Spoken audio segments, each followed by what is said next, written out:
열린교회 성도 여러분 안녕하세요. 4월 28일 매일 성경 묵상 함께 하겠습니다.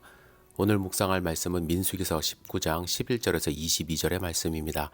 함께 읽겠습니다. 사람의 시체를 만진 자는 이레 동안 부정하리니 그는 셋째 날과 일곱째 날에 잿물로 자신을 정결하게 할 것이라. 그리하면 정하려니와 셋째 날과 일곱째 날에 자신을 정결하지 아니하면 그냥 부정하니 누구든지 죽은 사람의 시체를 만지고 자신을 정결하게 하지 아니하는 자는 여호와의 성막을 더럽힘이라. 그가 이스라엘에서 끊어질 것은 정결하게 하는 물을 그에게 뿌리지 아니하므로 깨끗하게 되지 못하고 그 부정함이 그대로 있음이니라. 장막에서 사람이 죽을 때의 법은 이러하니 누구든지 그 장막에 들어가는 자와 그 장막에 있는 자가 이레 동안 부정할 것이며 뚜껑을 열어놓고 덮지 아니한 그릇은 모두 부정하니라. 누구든지 들에서 칼에 죽은 자나 시체나 사람의 뼈나 무덤을 만졌으면 이레 동안 부정하리니 그 부정한 자를 위하여 죄를 깨끗하게 하려고 불사른 재를 가져다가 흐르는 물과 함께 그릇에 담고 정결한 자가 우슬초를 가져다가 그 물을 찍어 장막과 그 모든 기구와 거기 있는 사람들에게 뿌리고 또 뼈나 죽임을 당한 자나 시체나 무덤을 만진 자에게 뿌리되 그 정결한 자가 셋째 날과 일곱째 날에 그 부정한 자에게 뿌려서 일곱째 날에 그를 정결하게 할 것이며 그는 자기 옷을 빨고 물로 몸을 씻을 것이라. 저녁이면 정결하리라. 사람이 부정하고도 자신을 정결하게 하지 아니하면 여호와의 성소를 더럽힘이니 그러므로 회중 가운데서 끊어질 것이니라. 그는 정결하게 하는 물로 뿌림을 받지 아니하였은즉 부정하리라. 이는 그들의 영구한 율례니라. 정결하게 하는 물을 뿌린 자는 자기의 옷을 빨 것이며 정결하게 하는 물을 만지는 자는 저녁까지 부정할 것이며 부정한 자가 만진 것은 무엇이든지 부정할 것이며 그것을 만지는 자도 저녁까지 부정하리라. 아멘. 오늘 본문의 말씀은 시체를 만져 부정하게 된 자가 정결하게 되는 예법을 말씀하십니다. 시체를 만진 자는 7일 동안 부정하다 하십니다. 부정한 사람은 진 밖으로 나가야만 했는데 어떤 학자는 이렇게 한 이유가 위생 또는 감염병 예방 차원이라고 말하는데 어느 정도 일리는 있어요. 하지만 만약에 그 이유만이라고 한다면 이 법률이 나실인과 제사장들에게 더 엄격할 이유는 없습니다.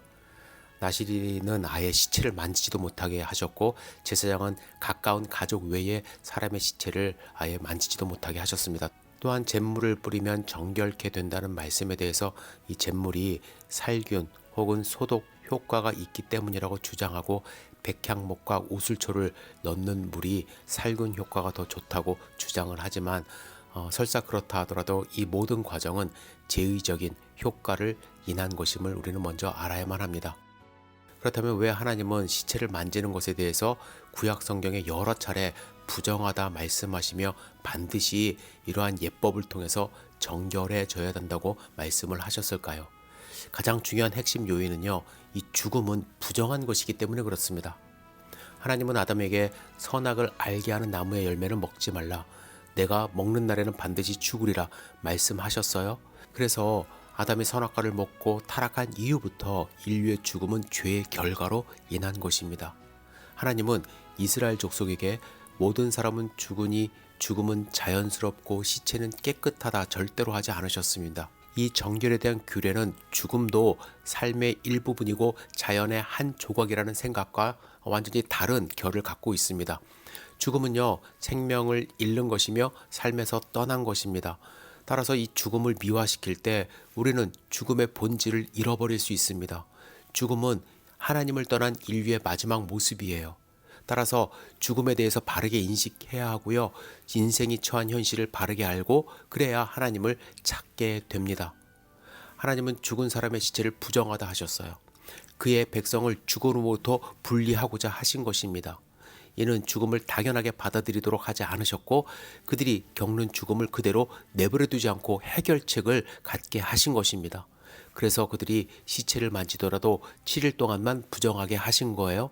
이 율법은 두 가지를 말해줍니다. 하나님은 이스라엘 족속에게 죽음이 있는 것을 원치 않으셨고 이 죽음의 문제를 해결하는 방법을 주셨다라는 것이죠. 그래서 하나님은 시체에 접촉해서 부정케 된 사람이 정결하게 되는 방법을 말씀하신 것입니다. 시체에 접촉해서 부정하게 된 사람은 7일 동안 진영 밖에 있으면서 셋째 날과 일곱째 날에 잿물을 뿌려 정결해질 수 있다고 하신 거예요. 이 잿물은 어제 우리가 묵상한 1절부터 10절까지 붉은 암소를 가지고 만든 그러한 재를 통해서 만든 물입니다. 이 물을 뿌릴 때에 하나님이 정결해질 수 있다고 하신 이유는 그 물이 무슨 살균 효독 효과가 있어서 그런 것이 아니라 속죄제와 같은 제의적인 효과가 있기 때문임을 알아야만 합니다. 즉 죽음은 죄의 결과로서 죄의 문제가 해결될 때 죽음의 문제가 해결된다라는 것이에요. 이를 뒷받침하는 것으로 12절 앞부분에 정결하다라는 히브리 원어는 이트하타인데 이 단어가 어디서 왔냐면 죄를 의미하는 하타의 변화형입니다. 그래서 죄로부터 스스로 자유롭게 하는 것을 의미합니다. 그래서 정결은 죄로부터 자유로워지는 것이에요. 또한 17절에서 잿물을 뿌리는 것을 죄를 깨끗하게 하기 위한 것이라고 하나님이 직접적으로 말씀하셨습니다. 시체를 만져 부정해졌음에도 잿물을 뿌리지 않은 사람은 깨끗하게 되지 못하고 부정함이 그대로 남아 있습니다. 나아가서 성막을 더럽히게 됩니다. 즉 시체를 만진 사람은 자신이 부정해질 뿐만 아니라 성막까지도 부정하게 만든다는 것이죠. 이스라엘 진영을 부정에 오염시키는 것은 성막을 부정하게 하는 것이고 하나님을 부정하게 만드는 것입니다. 이스라엘 진영에는 성막이 있었죠. 하나님이 함께하고 계셨어요. 철저히 이스라엘 족속은 하나님께 속해 있어서 죽음과 상관없는 곳이 되고자 하나님이 그렇게 만들기를 원하신 것입니다. 지금 이스라엘 백성은 어떤 상황입니까? 고라일 땅의 반역으로 수많은 사람들이 이 죽음 가운데 처해 있었습니다. 하나님은 어서속히 그들을 이 죽음이라는 죄로부터 구분해 내기를 원하신 것이에요. 하나님은 우리도 마찬가지입니다. 죽음이라는 절망에서 구원하여 영원한 생명에 속해 있는 하나님께 우리가 함께하기를, 하나님과 함께하기를 하나님은 원하십니다. 오늘 본문에서 말씀하시는 이 정결 규례는 영원한 하나님의 법이라고 말씀을 하세요. 아무리 시대가 바뀌고 문화가 바뀌어도 죽음의 의미는 변하지 않습니다. 또한 그 죽음의 문제를 해결하게 하는 속죄의 방법은 변하지 않습니다.